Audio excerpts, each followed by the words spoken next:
마태복음 10장 1절부터 15절까지 말씀 우리 한 목소리로 같이 봉독해 올립니다. 예수께서 그의 12제자를 부르사 더러운 귀신을 쫓아내며 모든 병과 모든 약한 것을 고치는 권능을 주시니라.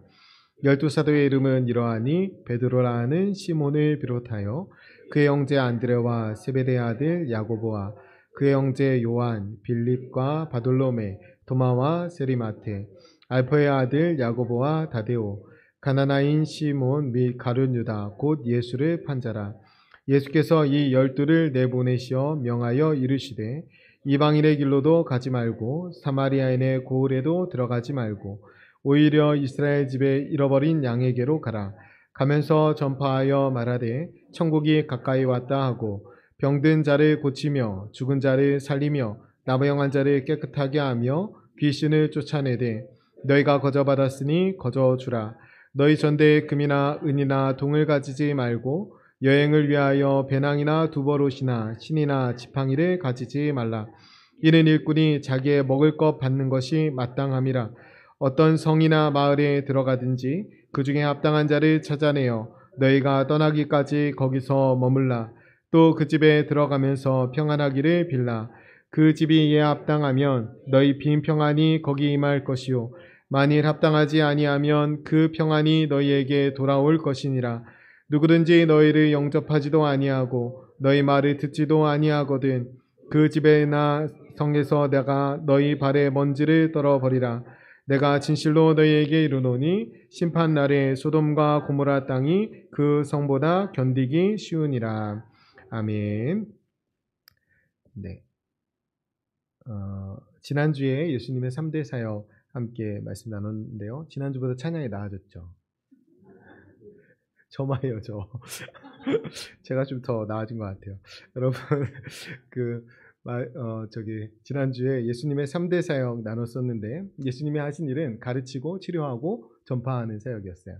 그래서 이 세 가지 사역이 교회에 꼭 있어야 되는데, 그런데 그 세 가지 사역의 동력이 뭐예요? 긍휼이에요. 그러니까 우리가 하는 모든 일들 가운데 긍휼의 마음이 있어야 합니다. 그것이 가장 중요하고요. 그래서 우리가 이 세 가지 사역을 나가서 보냄받은 곳에서 감당하기 위해서는 교회 안에서 이 세 가지 사역의 유익을 누려야 된다라고 말씀드렸어요. 첫 번째로 가르치시는. 그러니까 말씀이 선포되고 가르쳐지는 것이 교회의 첫 번째 사역입니다. 그래서 내가 교회 안에서 말씀을 잘 배우고 말씀을 잘 듣고 잘 듣는다는 것은 한국어로 잘 듣는다라는 말은 순종한다는 말이죠. 말씀을 순종하고 열매 맺고 말씀의 유익을 누리면서 살아가야 돼요. 이게 첫 번째입니다. 두 번째로는 복음이 들려야 돼요. 우리가 전파하는데 내가 먼저 복음에 붙들려야 전파할 수 있는 겁니다. 상담하다가 어떤 분이 그런 말씀하셨어요. 전에는 어느 교회에서 은혜가 안 돼가지고 말을 못했는데 목사님이 왜 은혜 받았냐고 얘기 안 하냐고 해가지고 그래서 나도 그런 말 하지 말아야지 이렇게 생각했어요.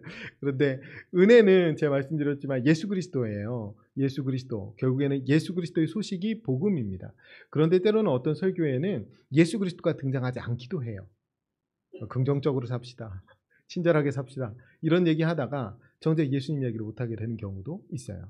그 신학적으로 캐리그마라고 하는데 예수님의 십자가와 부활이 선포돼야 됩니다. 성경 어디를 읽더라도. 왜 그러냐면 구약 성경은 오실 예수님, 신약 성경은 오신 예수님. 그렇기 때문에 예수님을 빼놓고는 이해하게 할 수가 없어요. 그리고 복음이 선포되어야만 우리가 복음을 누릴 수 있습니다. 이게 두 번째죠. 그 다음에 세 번째로 모든 약한 것들이 고쳐져야 돼요. 우리가 모두가 치유의 기적을 경험했습니다. 그건 뭐냐면 죽을 몸이 영원히 살게 되었다라는 거예요. 우리가 이 큰 은혜를 경험했기 때문에 어마어마한 사랑을 경험했죠. 그러니까 우리가 육체적인 약함이 있을 때 그 사랑의 하나님을 의지하고 기도할 수 있습니다. 우리가 의롭게 되었기 때문에 연약한 자들을 놓고 기도할 수 있습니다. 그래 하나님이 의인의 강구는 역사하는 힘이 크다라고 하신 거예요. 우리가 이미 하나님의 엄청난 치유의 은혜를 경험한 사람들이에요. 십자가의 그 보혈로. 그렇기 때문에 우리가 육신의 연약함이나 정신적인 연약함이나 영적인 약함들이 찾아올 때 서로 기도할 수 있고 그것들을 이겨낼 수 있습니다. 그래서 약한 것들이 고쳐져야 돼요. 그러기 위해서는 교회는 약함을 고백할 수 있는 곳이 돼야 됩니다. 교회에서, 그러니까 기복설교의 가장 안 좋은 게 뭐냐면 예수님 잘 믿으면 복 받는다는 거예요. 하나님 자체가 복이거든요. 그래서 하나님께로 오면 복 받은 거예요. 이미. 그래서 에베소서 1장 3절 말씀에 하나님은 우리에게 하늘의 모든 신령한 복으로 복 주시되 이렇게 되죠. 완료형이거든요. 복을 주셨다는 거예요. 예수님은 이미 주셨어요. 차이가 없는데 기복을 쫓다 보면은 건강한 거. 그러니까 예수님 잘 믿으면 건강해야 되고, 예수님 잘 믿으면 성공해야 되고, 예수님 잘 믿으면 출세해야 되고, 예수님 잘 믿으면 자녀의 성적이 좋아야 되고, 이렇게 되는 거예요. 그러다 보면 고난이 찾아오잖아요. 그럼 기복설교를 계속 들으면 교회를 떠나게 됩니다. 내가 열심히 잘했는데 그런 일들이 일어나면 마치 내 신앙이 평가받는 것 같아서 그렇지 않거든요. 그러니까 우리가 그런 것들을 우리 안에 담지 않도록 조심해야 됩니다. 그러기 위해서 복음이 우리를 온전히 지배하는 교회가 되는 것은 은혜가 은혜되게 하는 거예요. 여기에서 제가 말씀을 전할 수 있고 여러분 함께 예배할 수 있는 이 모든 것들은 하나님의 은혜로 가능한 것입니다. 우리가 자격이 있어서 하는 게 아니에요. 그래서 우리가 늘 은혜 안에 부름받았다는 사실을 기억하면 내 강함을 드러낼 것도 없고 내 약함을 감출 것도 없어요. 우리 모두가 죄인이라서 은혜 없이는 여기 못 와요. 그래서 그리고 우리가 다 여전히 약합니다. 그것들을 우리가 스스로 내 것을 내어놓고 고백하고 함께 기도하고 그런 곳이 교회 공동체가 되어야 합니다. 이 세 가지의 역사가 교회 안에 있어야 우리가 그 역사를 누리고 이제 세상 가운데 나아가서 그 동일한 예수님의 사역을 이어갈 수 있어요. 가르치고 치료하고 전파하는 사역. 그래서 이 사역을 교회에서 누리는 것이 중요합니다. 오늘 말씀은 12제자를 부르신 말씀의 내용이에요. 예수님께서 12제자를 부르시는데 다른 복음서에도 기록되어 있어요. 마가복음하고 누가복음에 기록되어 있는데 마가복음과 누가복음의 강조점은 예수님이 어떤 과정을 통해서 선발하셨느냐가 강조점이에요. 어떻게 하냐면 예수님이 산에 가셔서 밤에 갖도록 기도하시고 그 다음에 이 12제자를 세우시죠. 그것에 강조점이 있어요. 그런데 오늘 본문은 그 내용이 없어요. 오늘 마태의 강조점은 예수님이 제자를 부르시고 이 12명에게 어떤 사역을 맡기셨느냐가 강조점이에요. 예수님이 지금 앞서 말한 세 가지 사역을 이 제자들에게 위임하시는 겁니다. 맡기셔요. 그러기 위해서 이걸 감당할 수 있도록 모든 약한 것을 치유할 수 있는 능력까지 담아주십니다. 이 제자들에게. 이게 이제 오늘 강조점인데 우리 교회에서 주일에 12제자를 쓰는 것을 시험을 본 다음에 70% 이상 못 쓰는 사람을 밥을 주지 않으면 밥이 다 남을 수 있습니다. 여러분 12제자 우리가 다 12제자인 건 알지만 12제자의 이름을 정확히 잘 알지 못해요. 그러니까 한번 집에 가서 오늘 설교 듣고 집에 가서 써보세요. 생각보다 쉽지 않습니다. 그리고 복음서마다 약간씩 차이 나기 때문에 그래요. 그래서 사실은 일부러 찾아보기가 어렵거든요. 그러니까 오늘 좀 정리를 여러분이 하셨으면 좋겠어요. 12제자에 대해서. 첫 번째로 어디나 첫 번째로 나온 사람은 베드로입니다. 왜냐하면 베드로가 수제자이기 때문에 그래요. 베드로의 또 다른 이름이 시몬이에요. 그래서 다른 곳은 시몬이라는 베드로, 시몬으로 기록된 본문도 많이 있고요. 그래서 베드로 이게 첫 번째 한 명. 그 두 번째 베드로의 형제. 누가복음에 보면 동생이라고 나옵니다. 누구예요? 안드레. 그래서 안드레에 대한 설명은 베드로의 형제, 그 다음에 베드로의 동생 이렇게 설명되어 있어요. 그러니까 베드로와 안드레의 부모가 같은 거죠. 이렇게 두 쌍으로 외우셔야 돼요. 베드로. 베드레라고 외우셔도 되겠네요. 베드로, 안드레 이렇게 두 명. 그 다음에 야고보, 요한이 세트죠. 세베대의 아들 야고보, 요한. 이들의 별명이 뭐였어요? 보아너게. 성질이 더러운 사람. 그런데 이 사람들이 나중에 사랑에서도 그 보아너게의 우레의 아들이라는 뜻이에요. 그러니까 번개 같은 사람들이라는 뜻입니다. 그 다음에 이 나머지 넷은 그냥 쭈르륵 외우는 게 안 헷갈려요, 여러분. 빌립, 바돌로메, 도마, 마테. 이 이름들은 특별히 다르게 바뀌지 않거든요. 빌립, 바돌로메, 도마, 마테. 오늘 마태는 마태 스스로 복음서를 기록하면서 자기를 세리 마태라고 기록합니다. 그 다음에 야고보가 있는데 아버지가 달라져요. 알파의 아들 야고보, 그 다음 다데오. 이 사람 두 명 같이 외우셔야 되고요. 그 다음에 마지막에 시몬. 그러니까 앞에 시몬 누가 있었어요? 베드로. 베드로의 또 다른 이름이 시몬이에요. 그거 헷갈리지 않게 하기 위해서 가나나인 시몬. 가나안인 아닙니다. 가나나인 시몬이에요. 그런데 우리는 이 시몬을 어떻게 더 기억하냐면 열심당원 시몬 이렇게 더 기억합니다. 그 다음에 예수님을 판자 가룟 유다. 이렇게 12명이에요. 그런데 누가복음에 가서는 좀 달라지는 사람이 한 명 있어요. 그게 누구냐면 다데오예요. 알페오의 아들 다데오가 다른 곳에서는 야고보의 아들 유다라고 기록되어 있습니다. 그러니까 같은 사람의 이름을 다르게 기록한 게 아니라 아예 다른 이름이에요. 여기 보세요. 알페오의 아들 다데오잖아요. 그런데 다데오가 빠지고 누가복음에 가면 야고보의 아들 유다 이렇게 기록되어 있어요. 이제 아버지가 바뀌었기 때문에 같은 사람이라고 하면 안 되잖아요. 전혀 다른 사람. 지금 이 12명의 제자를 우리가 잠깐 묵상해 보면 예수님의 제자 중에 이름 혹은 대상이 불확실한 사람이 하나 있었어요. 누구예요? 다데오. 그러니까 야고보의 아들 유다. 야고보의 아들 유다가 진짜 12명의 그 제자인지 다데오가 제자인지 몰라요. 그래서 마태는 다데오라고 쓰지만 누가는 유다라고 씁니다. 그러니까 왜 그랬을 것 같아요? 존재감이 거의 없었다는 겁니다. 그렇게 이 12명의 제자 중에 존재감이 없는 사람이 있는 거예요. 얼마나 존재감이 사실은 예수님의 제자라면 모두 대단한 사람일 것 같지만 그 안에 존재감이 하나도 없는 사람도 있었어요. 뭐 특별한 특징도 없고 그렇다고 열심도 없고 그래서 드러나는 게 별로 없는. 그래서 나중에 사람들이 그 12번째 누구였지? 헷갈리는 거예요. 그래서 이게 달라요. 이게 좀 황당한데 실제 그렇죠. 그런가 하면 예수님이 직접 기도하고 뽑으시거든요. 그 중에 이 죄인 중에 죄인 세리가 들어있다는 거예요. 마태는 굳이 자기의 직분, 이전 직분인 세리를 기록합니다.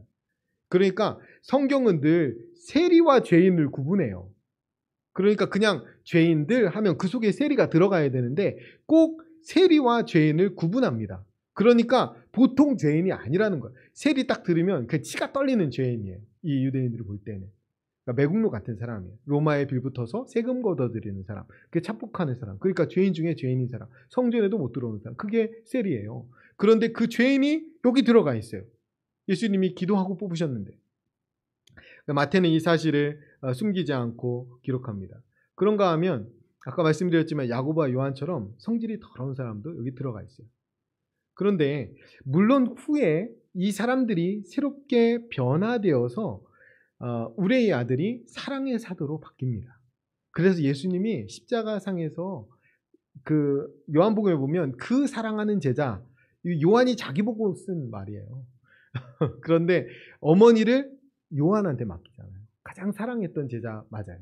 그리고 가장 온유한 제자도 많고. 그래서 요한 1서 읽어보시면 아시겠지만 하나님은 사랑이십니다. 이 말을 요한이 합니다. 그러니까 사랑의 사도로. 그러니까 야고보와 요한은 처음에는 좀 별로였어요. 예수님이 기도하고 뽑았지만 좀 별로였어요. 그런데 나중에는 변화됐어요. 그런데 나중까지 안 변화된 사람이 있어요. 누구예요?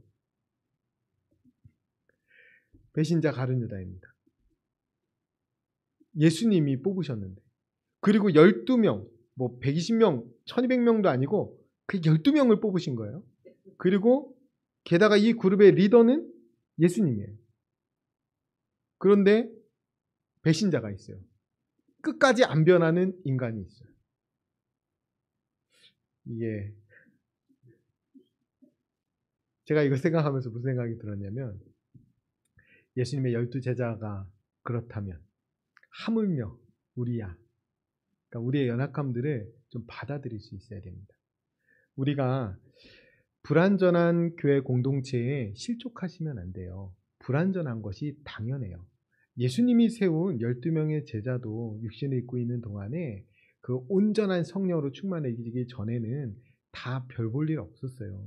그러니까 우리가 과정 중에 있기 때문에 우리가 불완전한 공동체, 교회 공동체로 인해서 실족하시면 안 됩니다. 그러면서 우리가 바라봐야 될 것은 불완전한 서로가 아니라 완전하신 하나님이에요. 하나님을 바라보면서 우리가 하나님이 기뻐하시는 공동체를 세워가는 것이 필요하고 우리 서로에게는 좀 긍휼의 눈으로 바라볼 수 있어야 합니다. 우리가 우리 안에는 존재감이 없는 사람도 있을 수 있고 성격이 좀 그런 사람도 있을 수 있고 도무지 가능성이 안 보이는 사람도 있을 수 있습니다. 그런데 우리가 결정할 수는 없죠. 예수님도 그런 시간들을 그냥 맡겨놓으셨고 마지막까지도 가룟 유다를 남 앞에서 너야 너라고 안 하셨어요. 그러면서 계속 가룟 유다에게 회개할 수 있는 기회를 예수님이 주셨어요. 그런데 가룟 유다가 결국 스스로 결정해서 그 길을 가게 되는 거거든요. 그래서 우리가 예수님이 어떤 마음이셨을까 그런 생각들을 좀 해봤어요. 그런데 그러면서 제가 이런 결론은 뭐냐면 우리가 다 서로 죄인이에요. 우리에게 필요한 건 긍휼입니다. 그러니까 우리는 서로 믿음의 대상이 아니에요. 많이 들어보셨겠지만 우린 서로 믿음의 대상이 아니에요. 사랑의 대상이지. 근데 우리가 언제 상처받냐면 믿어서 그래요. 그래서 그 믿음 때문에 상처가 오는 겁니다. 사실은 우리 다 약하다는 사실을 인정해야 돼요. 그래서 서로에 대해서 불쌍히 여기는 긍휼의 마음, 그리고 우리가 서로를 어떤 대상으로 봐야 되냐면 사랑과 용서의 대상으로 봐야 돼요. 믿음의 대상은 하나님밖에 없어요. 우리 하나님만 믿고 서로는 사랑해야 됩니다. 그런 공동체를 이뤄가야 돼요. 그래서 제가 12명의 제자를 이렇게 묵상하면서 예수님이 기도하고 뽑아도, 그리고 예수님이 함께 3년 이상을 동거동락해도 안 변할 사람은 안 변하는구나. 그런 생각을 했어요. 그러나 예수님이 아셨을까 몰라셨을까 이런 생각들을 좀 답을 할 수는 없지만 좀 생각해 봤어요. 그런데 기다리시는 사랑인 것 같아요. 가능성을 보시고 기다리시는. 그러니까 우리가 누구 보고 저 사람 글렀어 이렇게 하지 마시고 다 가능성을 보는 거예요. 그 안에서 하나님의 공동체를 이뤄가는 것이고, 특별히 우리의 불완전함 때문에 실족하지 않으셨으면 좋겠습니다. 우리는 완전한 공동체를 천국에서 경험하게 될 거예요. 그 사모하는 마음이 더 커지셨으면 좋겠습니다. 지금까지 부르심이었다면 이제 예수님의 보내심이에요. 파송인데 이 내용에서 제자가 내려놓아야 될 것은 딱 두 가지입니다. 하나는 욕심, 하나는 자존심입니다. 하나는 욕심, 자존심. 우리가 예수님의 제자로 살고 교회 안에서 중직을 감당하고 또 헌신자로 살아가려면 이 두 가지를 내려놔야 돼요. 하나는 욕심, 하나는 자존심. 뭐가 더 내려놓기 어려우세요? 욕심이에요, 자존심이에요? 자존심이 더 어려워요. 욕심은 어느 정도 내려놓고 옵니다. 그리고 교회에서 챙길 만한 욕심이 별로 없어요. 특히 성도님들은 욕심을 부려도 별로 그렇게 챙겨갈 게 없으시잖아요. 목사는 욕심을 부리면 또 챙겨갈 수 있는 게 있을 수도 있습니다. 그런데 성도님들은 그렇지 않잖아요. 그래서 사실은 욕심은 비교적 내려놓기가 쉽지만 자존심은 어려워요. 그래서 좀 안타까운 것은 교회 내 갈등들이 엄청난 사안 때문에 일어나는 것은 별로 없습니다. 말 한마디 혹은 어떤 사소한 사건. 근데 결국에는 그 안에 뭐가 있냐면 나를 무시해 이런 게 있어요.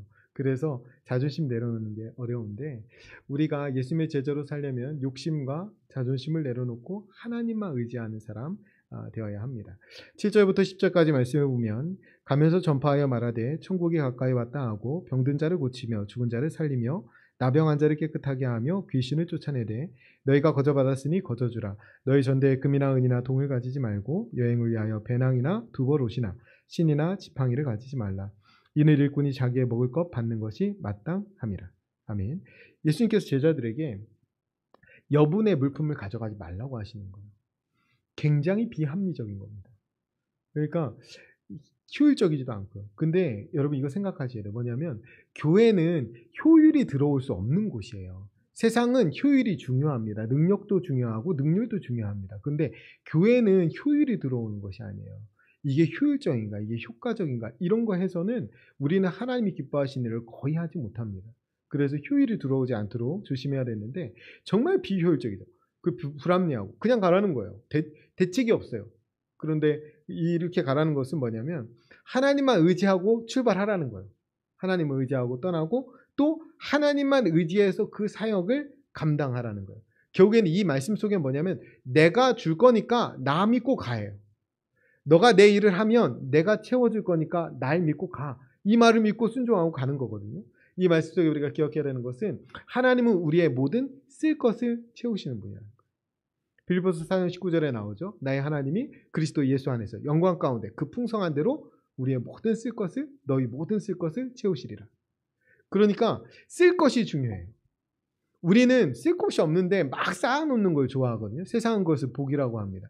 그런데 그리스도인은 쓸 곳이 명확해야 돼요. 우리가 하나님의 뜻대로 하나님의 영광 위에 쓰겠다고 결정하면, 결심하고 기도하면 하나님이 그 쓸 것을 채우십니다. 이들이 복음을 들고 제자의 사명을 감당하러 나갔어요. 그 사역에 필요한 쓸 것이 있다면 하나님이 채우신다는 거예요. 그 믿음을 가지고 우리가 살아야 돼요. 그 당시 종교 기득권자들은 돈 받으면서 혹은 가부의 가산을 삼키기 위해서 혈안이 되어서 살았어요. 그 사람들과 구별되기 위해서 돈을 받지 않았다는 거예요. 그리고 예수님이 지금 권능을 주셨잖아요. 권위와 능력을 주셨습니다. 엄청난 능력을 이들에게 주셨죠. 그러면서 아무것도 더 가지지 말라라고 말한 이유는 뭐냐면 이 권능으로 돈 바꿔 먹을까 봐 그런 거예요. 돈이 되지 않습니까? 여러분, 예, 죄송해요. 여러분, 제자들에게 모든 병과 약한 것을 고칠 수 있는 능력을 주셨어요. 그러니까 모든 제자들이 지금 나가면 다 고치는 겁니다. 고치면 어떻게 해요? 한 명 고칠 때마다 돈을 받으면 부자가 되겠죠. 사역 걱정 안 해도 될 정도. 그거 하지 말라는 거예요. 하나님이 신 권능을 그렇게 팔아먹지 말라는 거예요. 왜? 병 고치는 것보다 뭐가 더 중요합니까? 복음을 증거하는 것이 중요합니다. 병 고치는 것은 복음의 통로가 되죠. 그런데 그거에 몰입하게 되면 정작 복음이 전해지지 않는 거예요.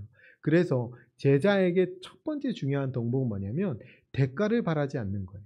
대가를 바라지 않는 거예요. 우리가 은혜로 일하는 사람은 대가를 바라지 않습니다. 하나님 나에게 은혜 주셨기 때문에 그 일을 감당하는 사람은 대가를 바라지 않아요. 그래서 8절에 보면 너희가 거저받았으니 거저주라. 우리가 아무 노력도 하지 않고 거저받은 것이 은혜입니다. 그리고 그 거저받은 것이 예수 그리스도 복음이에요.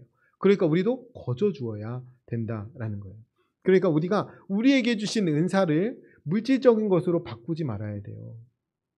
우리는 하나님이 각자 은사를 주셨어요. 그래서 은혜가 채워지면 멋지게 은사를 가지고 봉사할 수 있습니다.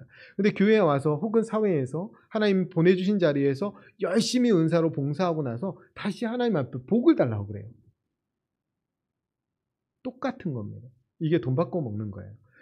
그렇게 하면 복음이 복음되지 못해요. 나에게 주신 은혜가 은혜되지 못합니다. 내가 은혜가 충만하지 않은데 어떻게 은혜가 전해집니까? 내가 보상을 바라거나 대가를 바라면 은혜가 은혜되지 않아요. 그러면 그 은혜가 전해지지 않죠.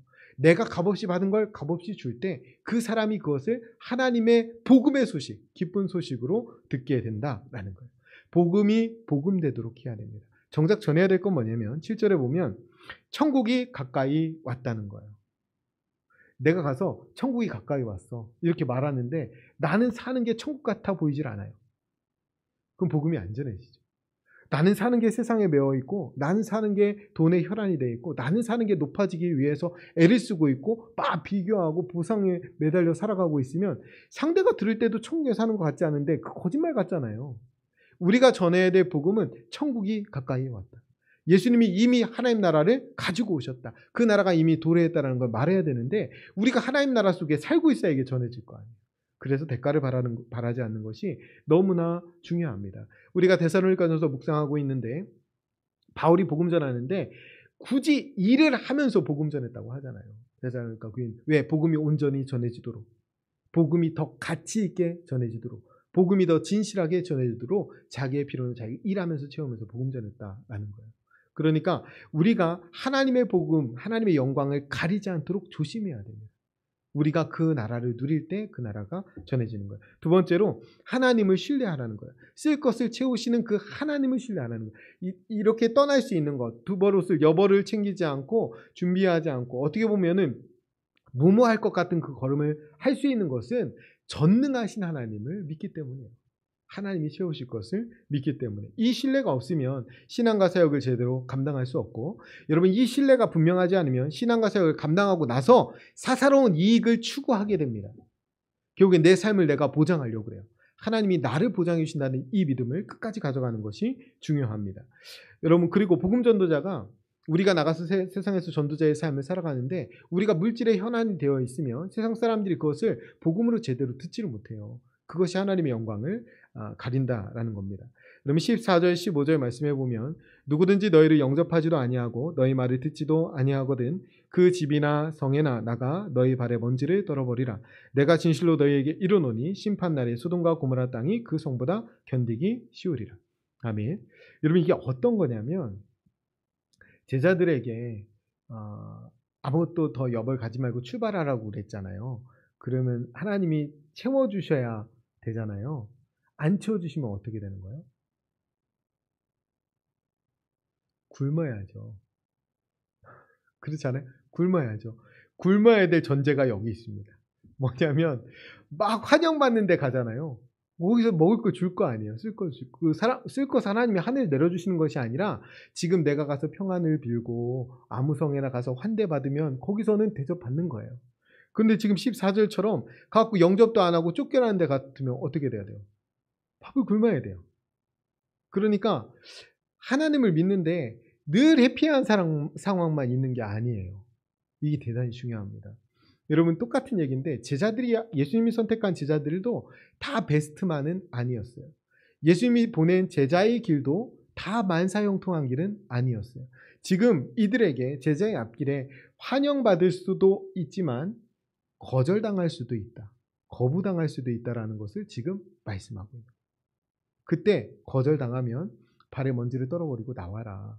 이렇게 하는 거예요. 사실은 거절하거든 내 이름을 얘기해라. 이렇게 거절하거든 이 패를 보여줘라. 이런 거 있잖아요. 그렇게 하면 좋을 텐데 거절하면 그냥 나오래. 근데 우리가 자존심이 언제 무너지냐면 이 거절당할 때. 거절당할 때. 그런데 그럴 수 있다라는 것을 우리가 전제해야 됩니다. 그리고 어쩌면 발에 먼지를 떨어버리라는 게 되게 멋있는 거잖아요. 그래서 이게 어쩌면 하나님이 복음 전도자의 자존심을 지켜주시는 게 아닐까. 난 굶어도 여긴 안전해. 너희들이 안 받은 거야 하고 나오는 거예요. 우리는 누구 한 명을 교회로 이렇게 인도하려면 사정사정을 해가지고 오다 보니까 우리가 복음을 선포해야 되는데 그렇게 하지 못할 때가 많이 있어요. 그런데 사실은 복음은 당당하게 선포하는 겁니다. 그게 우리가 지켜야 될 자존심이지 우리가 복음을 거부한다고 해서 내 마음이 상할 이유는 없습니다. 이런 일은 얼마든지 있어요. 악한 세상 속에서. 우리가 이것을 좀 전제할 필요가 있어요. 예수님 믿으면 모든 게 만사형통하고 모든 사람이 나에게 잘 대해주고 교회 오면 다 사랑받고 그렇지 않습니다. 부딪히는 일도 있고 거부도 당할 수 있고 거절도 당할 수 있어요. 그때 내 마음을 잘 지키는 것이 중요합니다. 환영이든 거절이든 동요되지 않는 것이 중요해요. 그 얘기를 지금 주님이 하시는 겁니다. 먼지를 떨어버리는 것은 책임이 여기에 있다라는 뜻이에요. 그러니까 나는 복음을 명확하게 전했고 너희들이 책임을 져야 된다. 결국에는 욕심 부리지 않고 자존심을 내려놓고 결국 지키려는 건 뭔가요? 복음입니다. 복음의 가치가 훼손되지 않게 하려고 내 욕심을 내려놓고 내 자존심을 부리지 않는 거예요. 내가 혹시라도 욕심 부려서 세속적인 모습으로 복음의 영광을 가릴까봐. 내가 자존심 부리고 감정적으로 뭔가를 하다가 이 복음을 가릴까봐. 복음은 당당하게 선포해야 되는 것인데 내 부족함 때문에 복음이 훼손될까봐.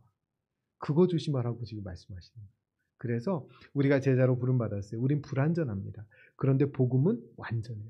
우리가 보냄받아서 전할 것은 내가 아니고 예수 그리스도의 복음입니다. 복음이 전해지면 그 사람이 변화되는 것으로 만족해야 돼요. 거저받았으니까 거저주는 것입니다. 완전한 걸 전하고 내가 돌려받을 생각을 하면 안 돼요. 그러면 복음이 복음되지 않습니다. 우리가 예수 그리스도의 제자로 살아가면서 어디에서나 복음의 가치를 드러내면서 살아가는 저와 여러분 되시기를 간절히 축원드립니다. 우리 같이 기도하겠습니다. 기도할 때 들은 말씀을 마음에 담고 기도했으면 좋겠어요. 교회는 불완전한 공동체지만 복음을 증거하고 하나님 나라를 드러내야 하는 유일한 공동체입니다. 우리가 교회에 대한 자부심을 가지셨으면 좋겠어요. 기도하실 때 우리 교회가 복음을 증거하고 하나님 나라를 드러내는 공동체가 되게 해 주옵소서. 주님의 제자로 살면서 욕심과 자존심을 내려놓게 하옵소서. 복음이 복음되게 하옵소서. 하나님의 통치 아래 살아가게 하옵소서. 이미 도래한 하나님의 나라를 삶으로 증거하게 해 주옵소서. 우리 같이 결단하며 통성으로 기도하겠습니다. 기도합니다.